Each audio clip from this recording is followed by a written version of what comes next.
Hey everybody, this is a quick video to show you how to do a hard reset on your boAt Airdopes 131 Bluetooth wireless earbuds in case you're having any issues like only sound is coming out of the left ear or the right ear, or they won't connect to Bluetooth, or they keep disconnecting, or you're having other connection issues, or any other kind of troubleshooting issues. A lot can be fixed with a simple hard reset, and it's very easy to do on these earbuds.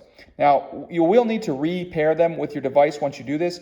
But if you want to do this, it's quite simple. All you need to do is, the first thing to do is to go on whatever device you're using them on and go ahead and turn the Bluetooth off, and then tell your device to forget these earbuds, the Airdopes. Once that happens, you can put your earbuds inside the case and go to the bottom of the case. It's a little bit hard to see, but right next to where you plug it in to charge it, there is a reset button. Now you need to press and hold that reset button for at least 5 seconds. After 5 seconds, the LED will start to flash white, and it will flash white for 5 seconds. That will indicate a complete reset. Once that happens, you can close the lid, open the lid back up, take the earbuds out, and repair them with whatever device you would like, as if they were a new pair of earbuds.